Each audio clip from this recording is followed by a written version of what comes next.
Good evening, Des Moines. Welcome to the Doc and Lefty program here in the lovely heated studios of webcast1live.com on the Kaleidoscope Hub Skywalk in beautiful downtown Des Moines. This is Lefty coming at you with the program tonight, and with me, nearly as always, is my good friend. He's still eating his freedom fries, perched on the wings of a screaming bald eagle. Dr. Patrick Bertroche. Doc, how's it going? Hey, everything's going all right with me. How was your gigs last week? They turn out good?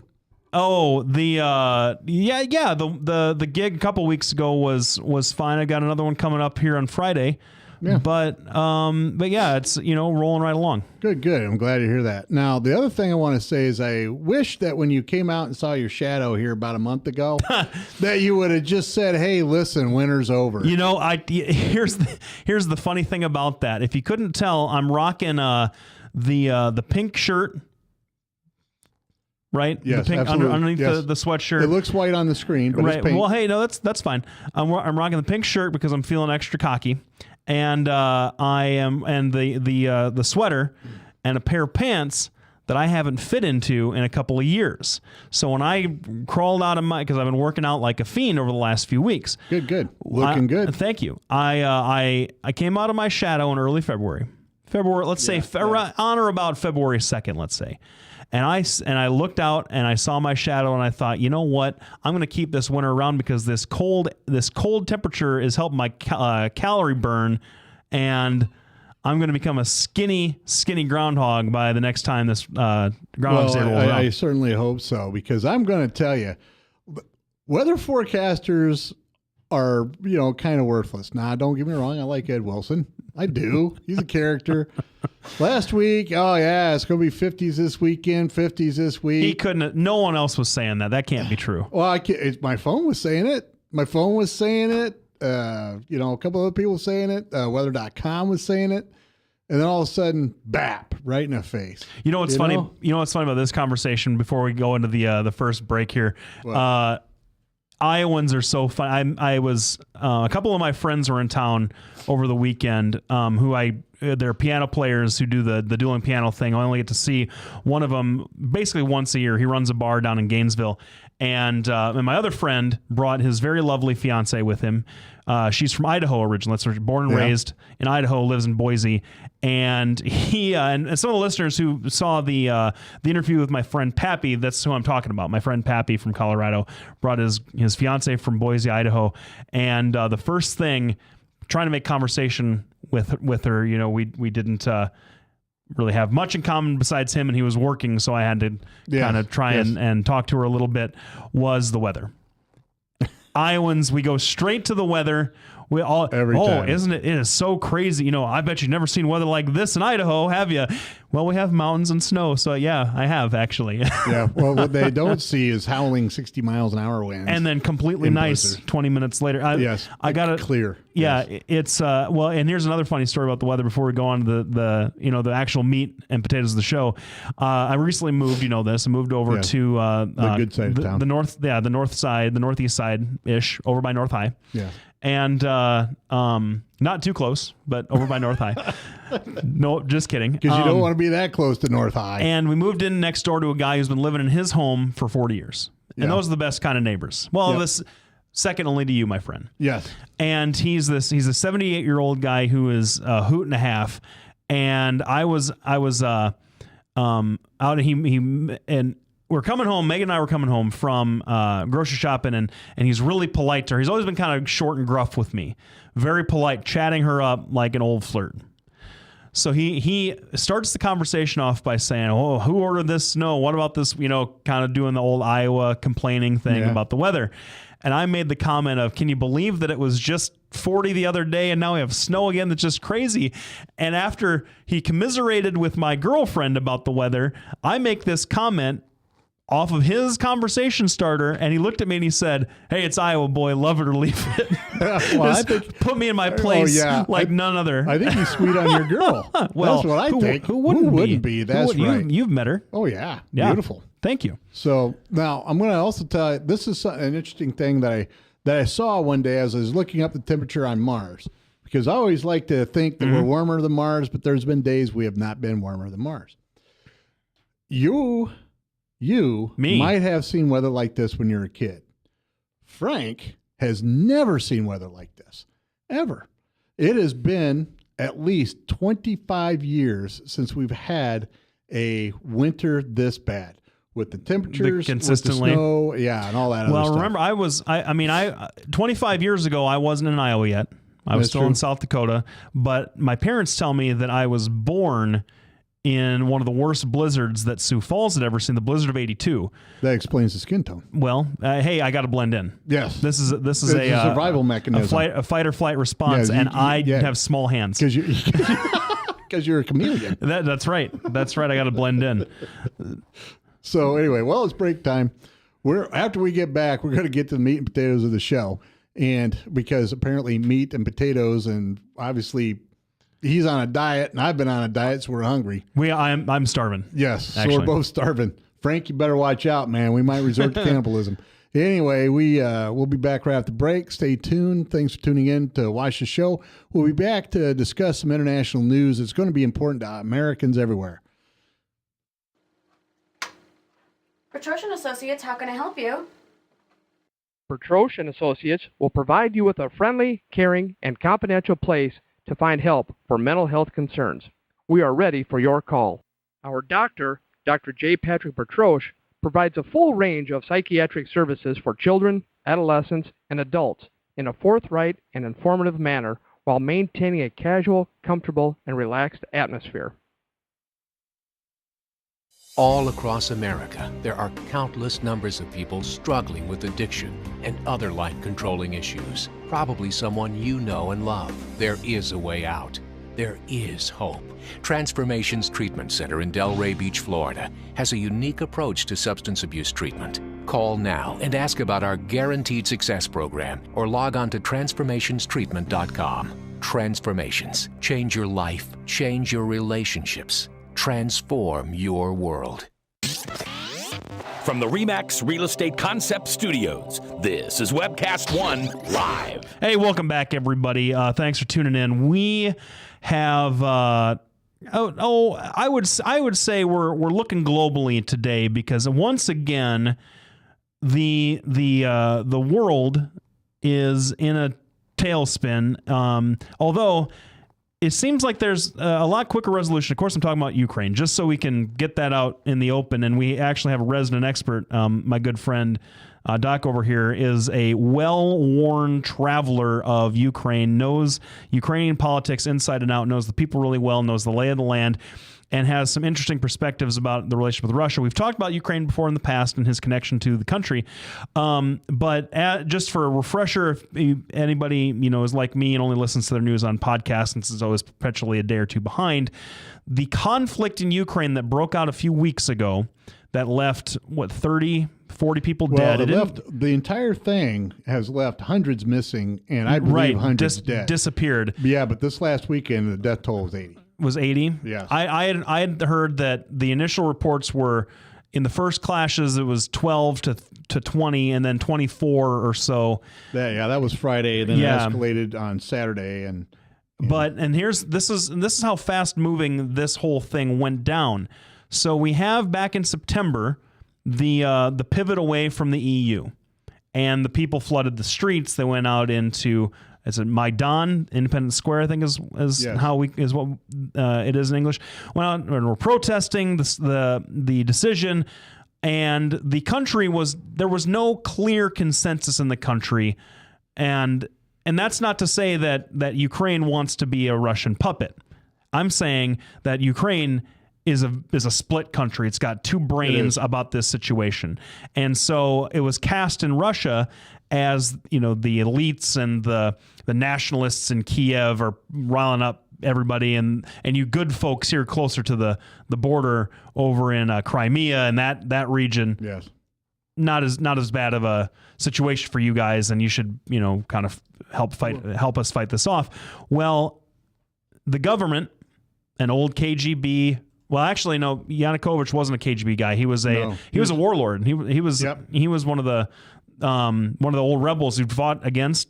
He even fought against the Russians back in the day, I thought. No, he's just a scumbag and a murderer.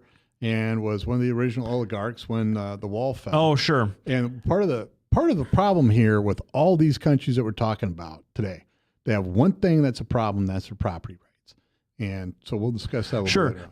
But so Yanukovych, who is a scumbag and murderer, as my friend here said, surprise upon surprise, heavy-handed response, starts putting soldiers in the streets, starts having them kill people. Although the BBC is reporting a little bit of confusion on whether there were actual shoot-to-kill orders for the snipers, that they haven't been able to confirm that. So I don't want to cast the more brutal aspects as something that was ordered from on high, but it certainly doesn't look good for Mr. Yanukovych, who was deposed and has fled the scene. They don't know where he is. He's in Crimea. Well, that's what they think he is. But Yulia Tymoshenko, your good pal, has been released from jail. The government has been pretty much dissolved with the opposition to Yanukovych firmly ensconced in power. And this thing, except for the Russian element, which we'll talk about, I'm sure, has been a little bit not resolved. That's not the right word, but the situation is a lot calmer and a lot less dangerous for a lot more people than it was even last weekend. Yeah. Well, let's kind of go through this weekend what happened. The EU comes in, brokers a deal that basically doesn't do anything because the EU and the Western powers are good at brokering deals that don't do anything. And as they're doing this, I mean, they're not calling for parliamentary elections. They're not calling for for Yanukovych to step down, which are the two demands that the opposition had finally said, this is what we need. They started out by saying, listen, we want you to sign this agreement. And then it escalated.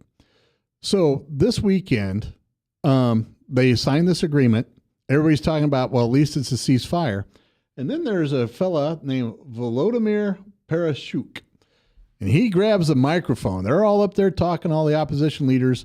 Vitaly Klitschko is the most famous of them all. And this guy gets up there and he starts talking about the friends that were just killed, that he misses. And then he says, we're not going to accept this truce. You need to step down, Mr. Yanukovych, or you will face the consequences tomorrow. The next day, a bunch of people getting shot in the street, and off Yanukovych runs. Now, the one thing is they didn't really know where Yanukovych's, palace was, so nobody knew. They finally found it, and they get there. I mean, on Sunday, they're there wanting to take heads, and he's gone. He goes to Donetsk, which is where his power base is. The people in Donetsk won't let him leave. They're like, no, you're staying here. Parliament impeached him. Now, the problem with this thing that's going on now is the Constitution that they follow doesn't allow for an immediate removal of the president. He has to be incapacitated in some way. He has to step down. He had to be dead, or he has to be impeached, in which case they will appoint a special prosecutor and then they'll investigate. So the fact that they have somebody already acting as president is going to cause a problem with the Constitution, especially since they re-established the Constitution in 2004.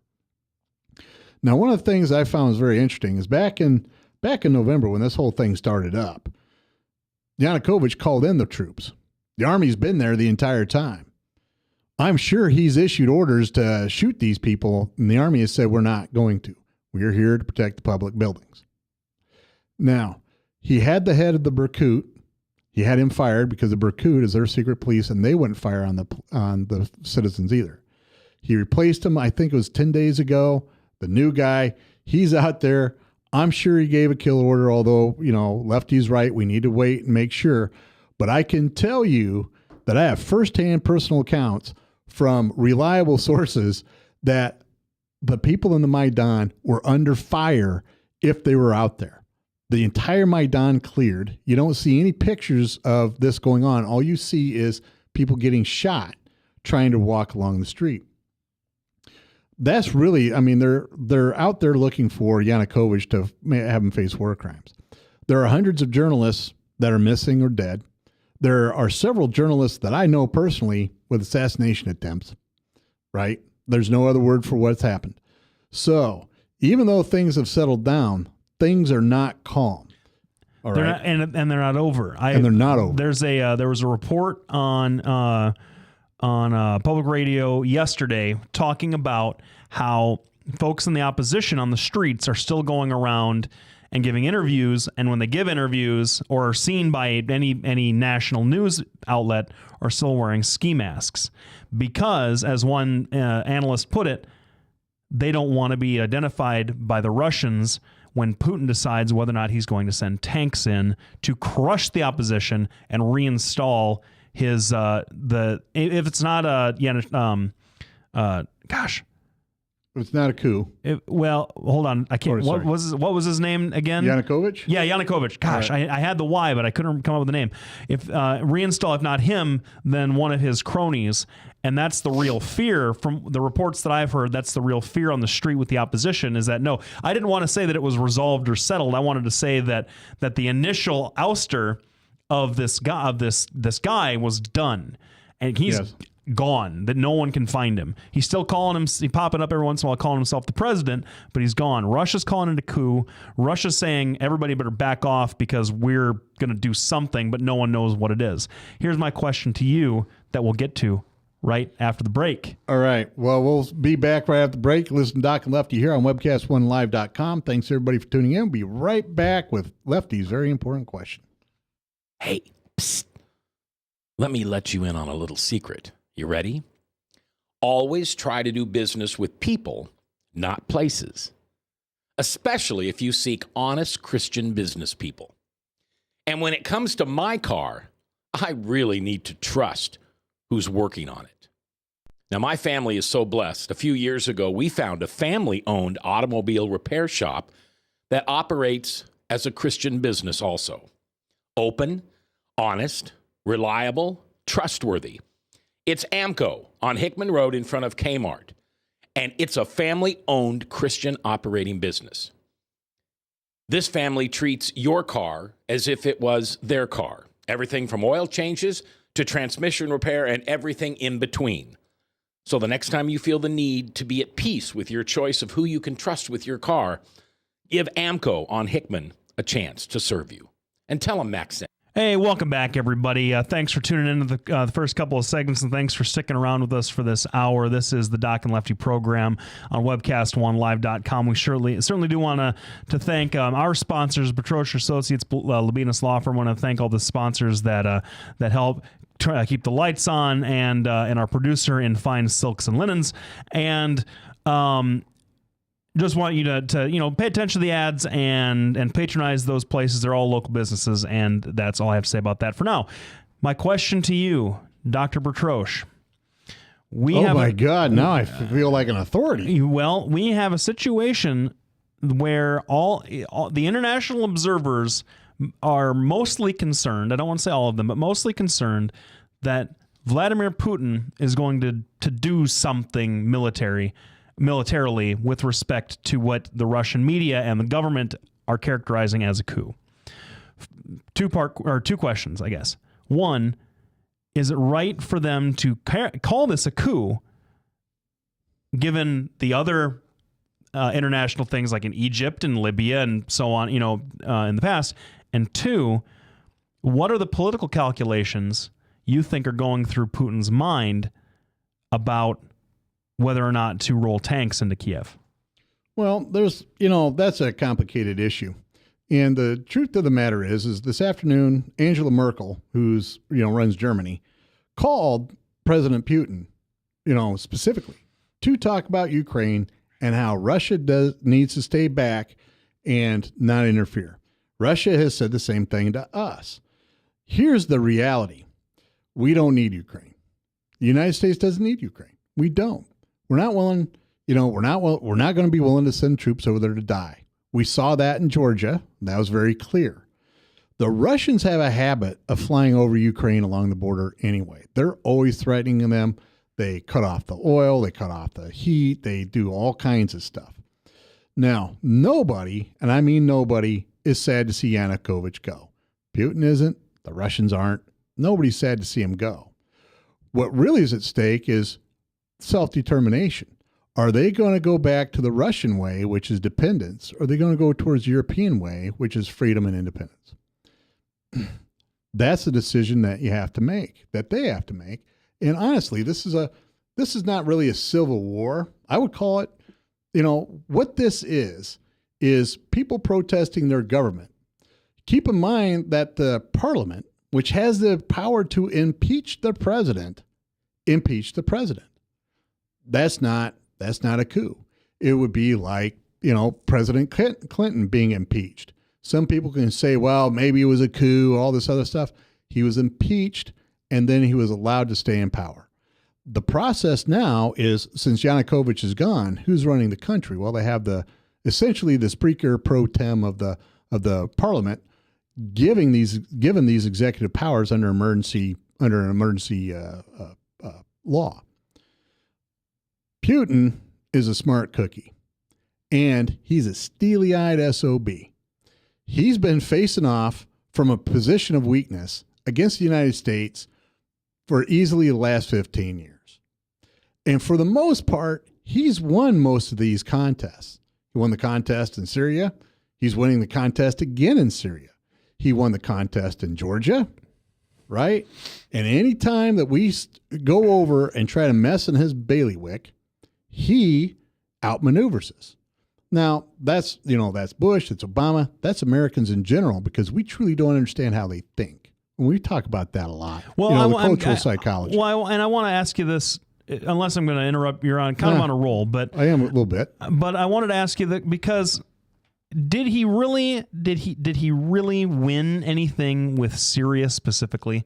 There's still 100,000 people dead or injured over there, or 100,000 refugees. I don't think the number is that high of the casualties, but 100,000 refugees. It's a complete international disaster, and not for the Russians. Well, the Russians are over there still trading with one of the economic powerhouses in the Middle East that produce a ton of chips.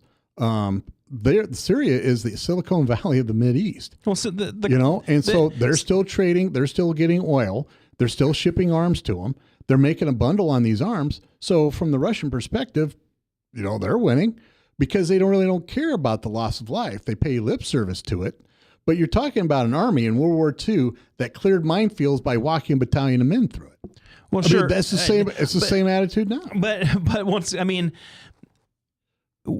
guess the larger question though, as we talk about them facing off and winning, it was John Kerry through. Well, I don't want to get sidetracked off of Syria. That's not okay. Fine. But you talk about Putin winning these contests, and no one is willing to ever negotiate with him from the Western side anyway, and everything else is sort of imperialistic kind of power and threats and yeah. Because how do you negotiate with a guy who uses imperialistic? That's what I'm talking about. Yeah, absolutely. And so what does he really win when we don't? Well, he wins deal influence. With him? He wins influence in these countries. He had that influence anyway. No, he didn't win anything new. Now, Saakashvili was a prominent Russian diplomat, and after the wall fell, he went and gained power in Georgia, and he distinctly went west. He went, I'm not going to be around. Who knows who fired the first shot over there, but this is what they did. The Russians had already given citizenship to the people of Azkaban. I can't ever remember, but it's Abkhazian or something like that, and South Ossetia. So now they had justification going and protect their troops. They have effectively annexed those countries. They have joined the Soviet Union. That's what they do around. Transnistria is a little crappy country between Ukraine and Moldova. They've done the same thing there. He wants influence. He wants to return, not necessarily the Russian Empire, but a strong Russia. The problem is he needs us to do that, so they blame us for everything, right? Mm-hmm. The official word is, we're the rabble rousers. We're the ones that caused all this. And this is a common phrase. They use it in Thailand, and they're using it in Venezuela. They used it in, every time you had a despot in the Middle East. So really, Putin has two options, and he has to be very careful. He can either continue to do what he's done, which he's been reasonably successful at. He just picked the wrong idiot to do it in Ukraine. or two, he can militarize things. This is what nobody knows. The Russian fleet is already based in Crimea. I mean, the entire economy of Crimea is based upon the Russian military presence. There's 26,000 troops in Simferopol itself. And I don't know how many troops are other places. And he just got done landing another 200 Special Forces troops earlier today. These are unconfirmed reports, but there's a lot of pictures out there about these troops landing. If he really wanted to militarily invade Ukraine, that would be the end of it, right? Ukraine does have the ability to fight back. They do have a very good military. It's just not Russian military. It'd be like us taking on the Canadians. Don't get me wrong. They're good. They're great fighters. They're just not going to be able to stand up. The problem is Germany has said specifically that we are willing to intervene in any kind of military option. We already have people putting pressure on Obama to say the same thing. The French have stayed out of it. The Italians have kind of said, we support the Russians. Moldovans have come straight out and said, we won't tolerate a sovereign country being attacked. So you're looking at Putin either taking a stick and smacking the table and hitting a shoe on the table like Khrushchev did, or playing the game he's been beating us at. So I think he's going to play the game he's beating us at. Now, short of them saying, we're going to completely reject Russia and we're going to embrace the EU, I don't think he's going to do anything militarily. He's going to do a lot of threatening, a lot of posturing. There's going to be a lot of flyovers, but he's not going to do anything. One of the things you need to understand is there's a pro-government protest for Yanukovych in Donetsk on Saturday, and later that day, they had 40,000 people show up for an opposition protest. There are some protests in Crimea. You have to keep in mind, we're running right up against the break, so we'll be back right after the break. We'll finish up with Crimea and Ukraine, and after that, we'll start talking about how a lot of these other countries, Venezuela and Thailand in particular, are following the same kind of pattern. Thanks for tuning in tonight. We'll be back right after the break. All across America, there are countless numbers of people struggling with addiction and other life-controlling issues. Probably someone you know and love. There is a way out. There is hope.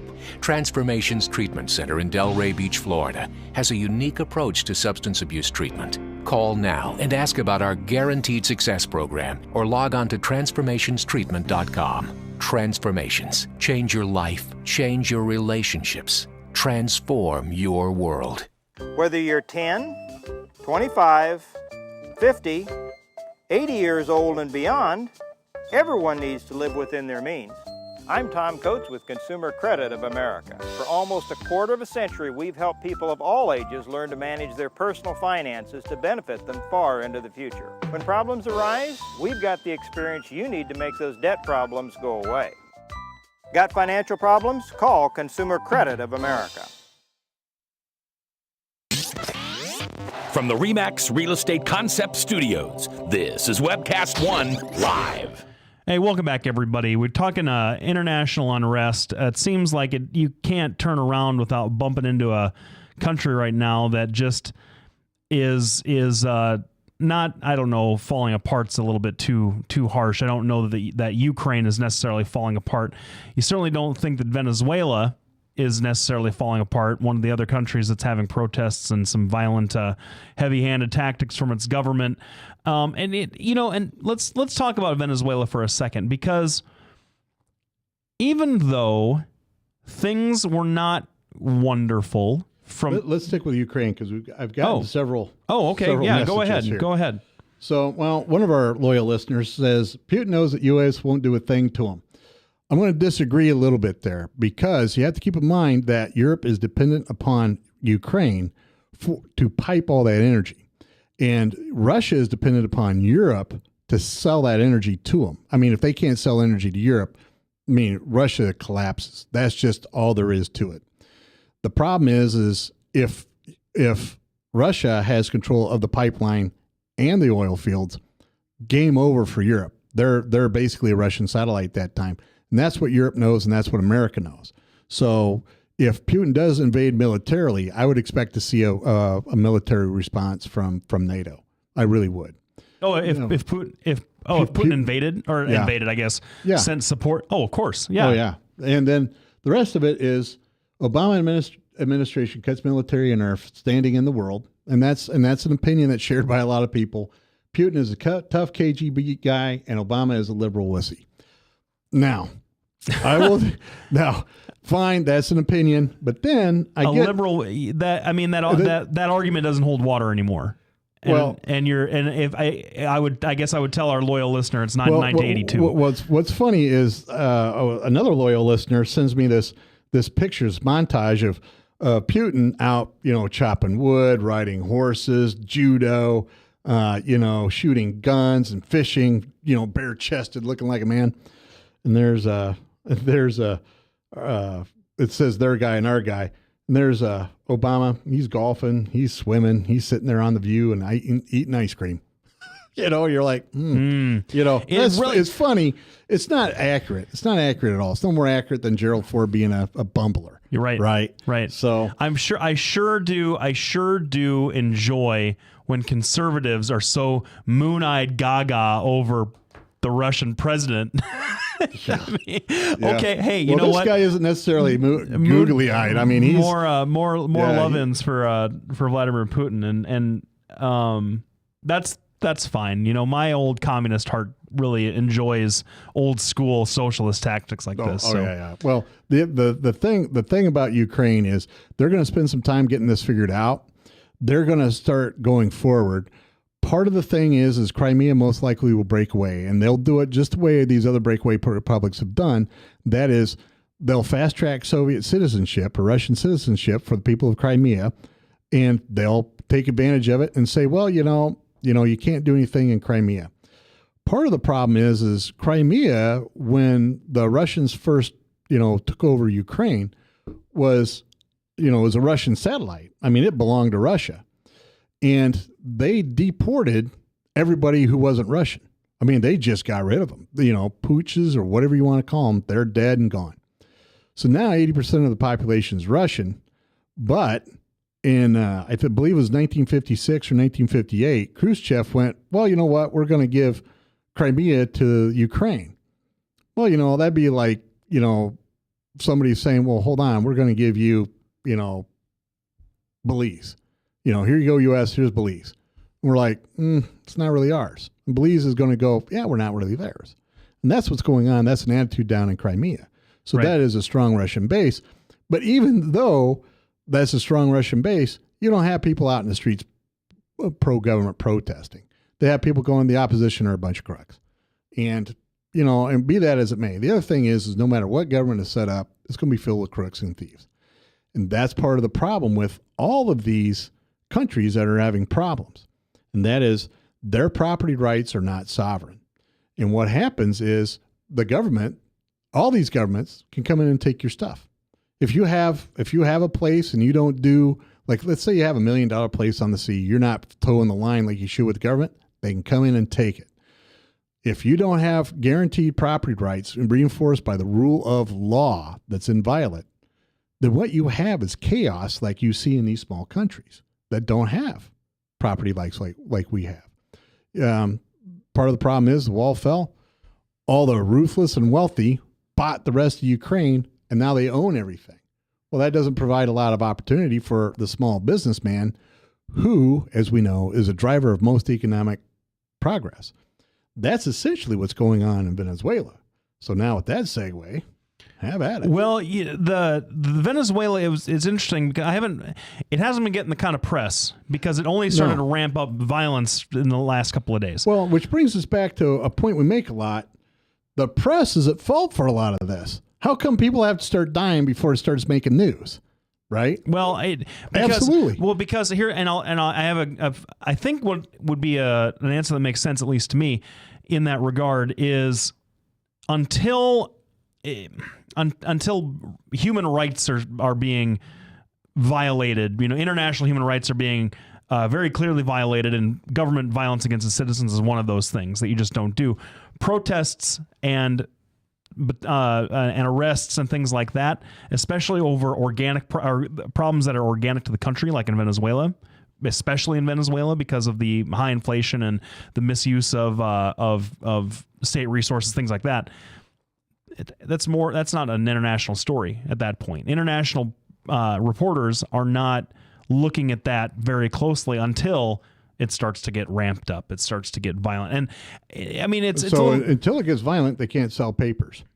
That's just the way it is. Well, what kind of story is it to say, because I mean the BBC was reporting about Venezuela when it first happened. Yeah, back in October, because it looked like, I think it was October, because they were really talking about, geez, look at Nicolas Maduro is going to get thrown out of here, and that hasn't happened. Well, and it hasn't happened, and he's not that popular. He's not as popular as Chavez, even though he's the guy that left him in the spot they're in.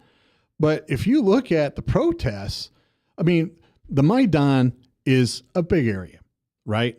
But the streets are curvy. It's tough to get 100,000 people in there. You can't take a really good shot.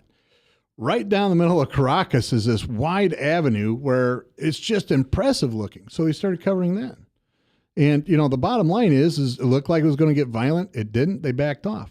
For me, the fact that Yanukovych called out the army and the army said, great, we're here, but we're not going to fire on any citizens, was something that should be newsworthy. Part of the problem in Venezuela is nothing's going anywhere. You have people starving to death with foodstuffs sitting off the coast, not being able to get in to use the ports. They don't have the resources to spend the money to open up the ports and everything else. So, and a lot of this is Chavez's fault, but this Maduro guy has to get it, has to take the blame. The fact that he's still in power and the fact that these protests in Venezuela have not become violent really shows that these people are upset with the government, but they're not necessarily willing to take that extra step and go, hey, we're going to start burning stuff. Mm-hmm. And you just, what I kind of wonder, and first of all, isn't it kind of nice to have old school, and I know that you'll appreciate this, old school 1980s socialist thuggery villains again? Doesn't that kind of make you feel all warm and toasty for the Reagan era? I know you got to love it. Yeah. I know you got to love it. But what's interesting to me is that in these countries where there's a lot of unrest, and especially in a day and age when leaders it is now impossible for leaders to commit these atrocities in secret that doesn't get out for years, for a year or two. It's impossible. Why even take the risk of a heavy-handed, violent rollout like this when really these kinds of public grassroots protests hardly ever result in wholesale regime change.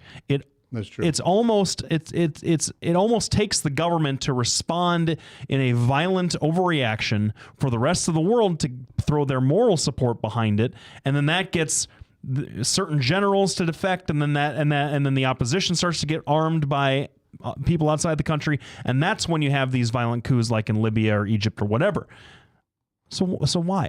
I mean, what's the political calculus in a guy like Nicolas Maduro's mind, who, for all intents and purposes, isn't an idiot? He got pretty far up in Venezuelan politics. What's he thinking, Doc? You're the psychiatrist. Tell me what he's thinking. We'll hit that right after the break. You're listening to Doc and Lefty on webcast1live.com.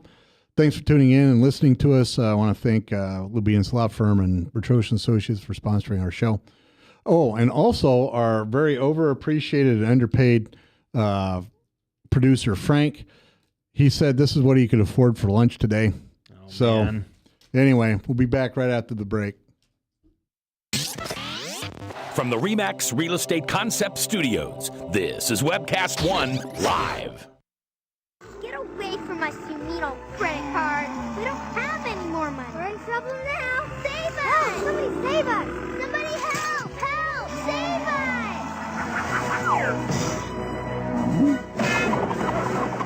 Hi, I'm Tom Coates from Consumer Credit of Des Moines. If your credit card's a little too animated, give us a call. Hooray! We're saved! Consumer Credit! You're our hero! If Tom Coates from Consumer Credit of America was your personal webmaster, Tom would filter out all bad debt emails. If Tom was your mailman, you'd never get any debt reduction junk mail. If Tom Coates was a lineman, he'd block any phone calls offering to reduce your credit card debt. Hi, I'm Tom Coates with Consumer Credit of America, and we're still your best choice for credit counseling. We're local, we're accountable, and we can do more. You make the call when the time's right for you. When it comes to competition, there really is none for Consumer Credit of America. Hey, welcome back, everybody. This is Doc and Lefty. We're here every Tuesday from 6:30 to 7:30 p.m. on webcast1live.com. And tonight we're talking and thinking and discussing globally, but our hearts are still local. So please pay attention to the ads. They keep us in gold teeth and jewels, and we really do. We really do appreciate all the hard work that our sponsors do, and a shout out to them. Now, Doc, I asked you before the break what you thought the political calculus guys like Yanukovych and Maduro make when they know any sort of violent suppression of ostensibly peaceful protests is going to be met with just complete disdain and reaction from the international community. It seems the cost-benefit analysis is completely out of whack in these guys' heads. Well, you have to keep in mind that, just for the same reason people spend $200 million to become the president, all right? Let's look at it. Obama had a pretty decent life before he became president. Now he's going to be commanding $1 million a speech after he becomes president.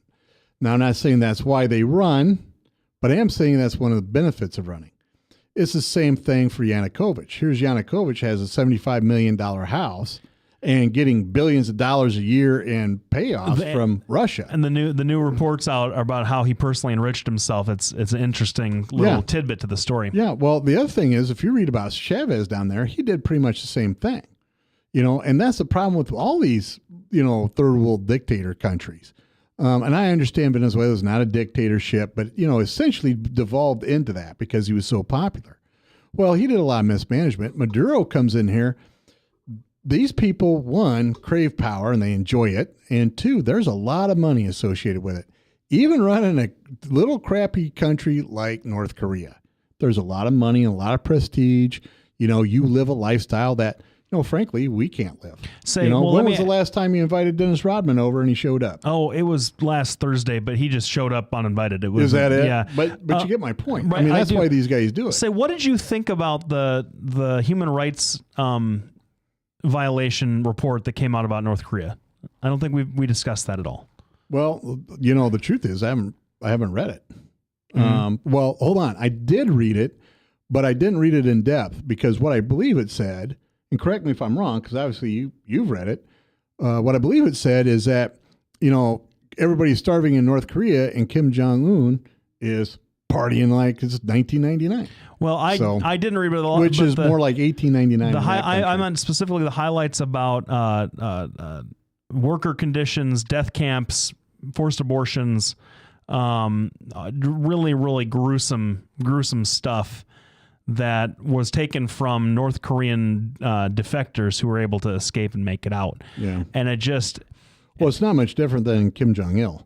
I mean, we had the same reports. We've been getting the same reports out of North Korea since we drew up the truth, So it's no different up there.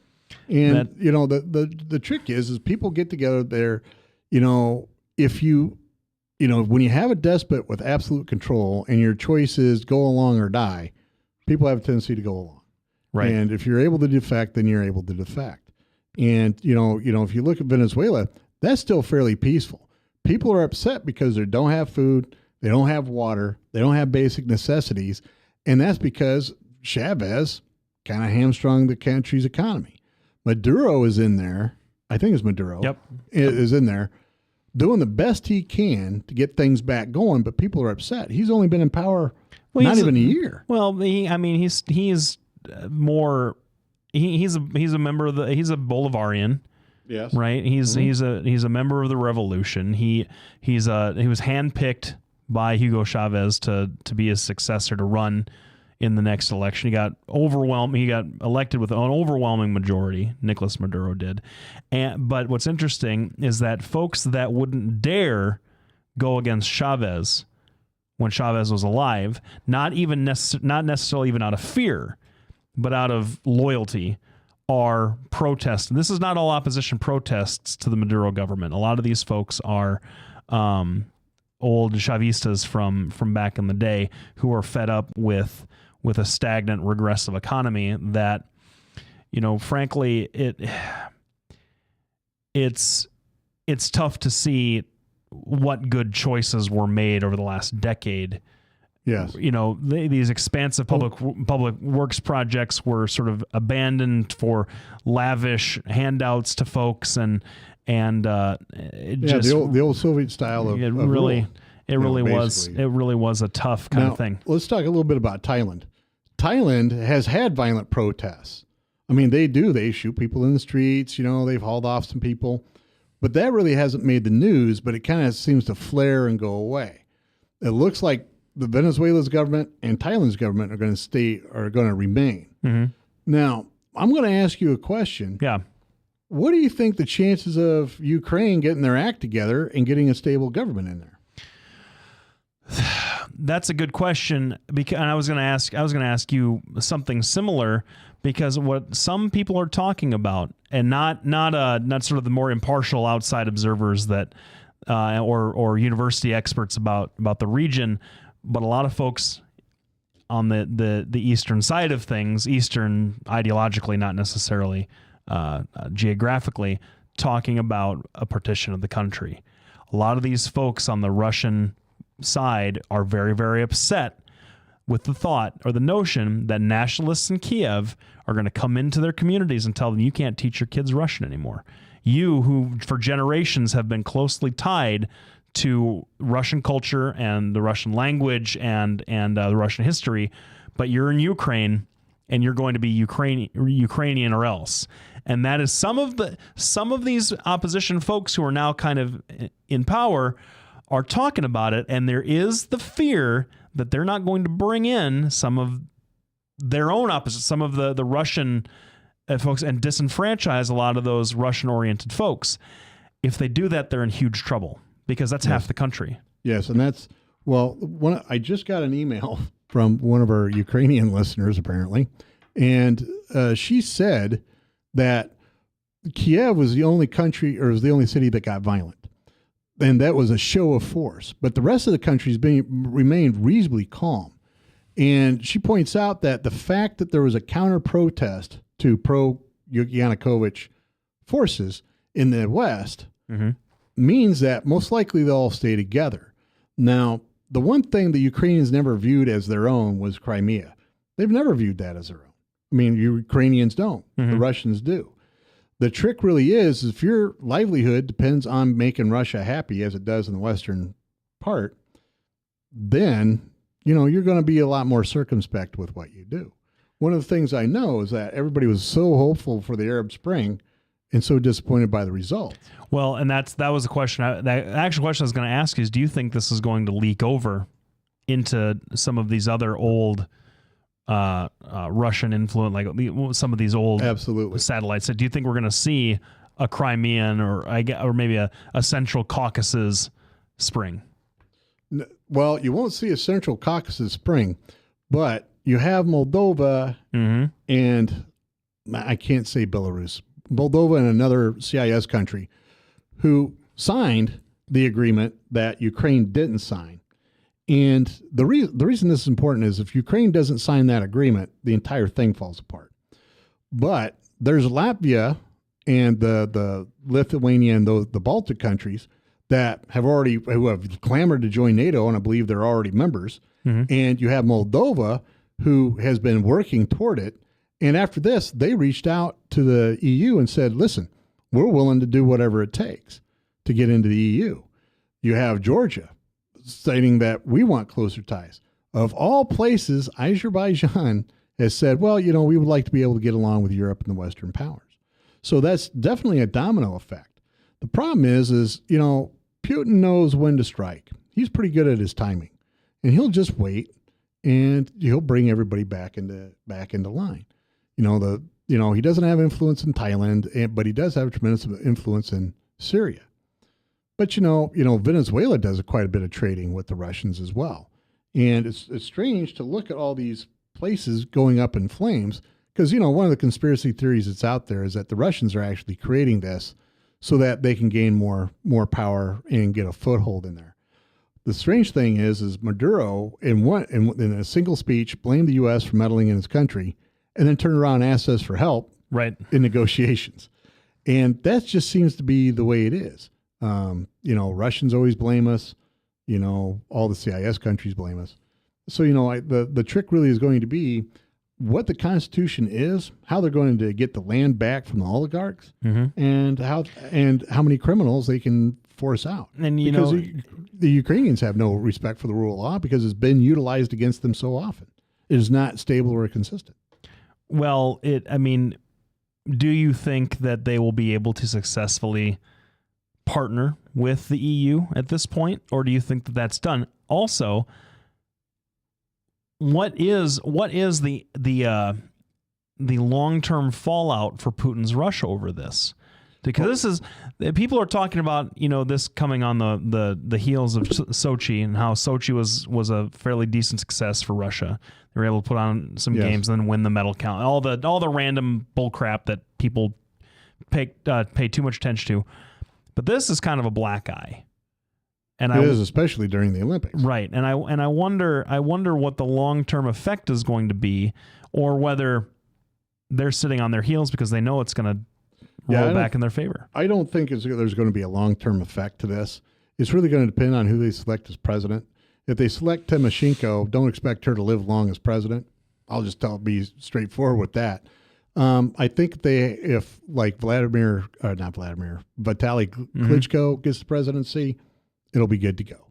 But it's really strange that all these countries that have changed, that have suffered from regime change, however you want to say it, really have one thing in common. That's very poor land rights.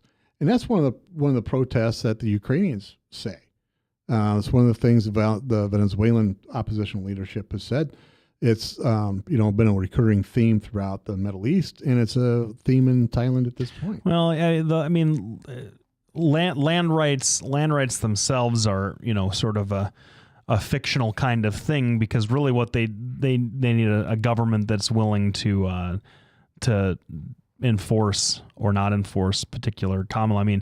We're lucky in this country that we inherited a pretty unified, solid body of common law that had this tradition of private ownership. And as much as I am a collectivist at heart, private ownership over certain things is definitely a way to stabilize communities, and stable communities mean stable neighborhoods in the country, and it kind of just goes from there. So I hear what you're saying, but it does feel more like a corruption thing than it does than a cultural thing. Yeah. That these places aren't just naturally sort of non-respected of land rights, and it's just this is one of the few times Lefty and I made it in an entire show without having a break early to beat each other up or screaming at each other at the end. I do appreciate it, because I went and I ran a little bit today, and I'm a little tired and a little winded. Yeah, still. Good. So we're now, just an update for next week's show. We had such a response to the DHS show that we're going to do another one. Now, we've asked a couple of people to join us, and we won't announce it yet because I haven't got the email out yet. We don't have confirmation, but we're going to have some guests next week with, and we're going to talk about DHS again next week. So, if you have an interest in this, that'll be the show to listen to. You had some gigs coming up this week. I just got a gig over at Saints in West Des Moines, one of my favorite places to play in the summer. Playing there again Friday, 9 to 12. So if you want to come out and have some decent food at reasonable prices and listen to me play acoustic covers of 90s music for 3 hours, that Saints in West Des Moines is a place to be. All right. Now, real quick, we got a question which I think is pretty cute. What the hell is a collectivist? Real quick. What's a collectivist? I think it's a fancy word for communist. But, well, that's kind of how I meant it. I don't know that that's. I don't know that that's necessary. I mean, you could be a collectivist about all kinds of things. The army is collectivist, for example. Yes. One for all and all for one. That sort of mentality. But no, I meant it to mean more of a communistic sort of socialist sort of jab. Yeah, because, we all know the property rights have nothing to do with the stability of a country. Anyway, we're going to be back next week. Thanks for tuning in. Really, but... well, thanks for tuning in. I got the last word in on Lefty. Thanks, everybody, for tuning in. We'll be back next week.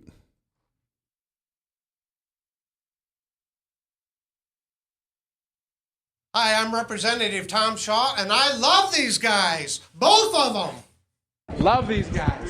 Get over here. Love both of them.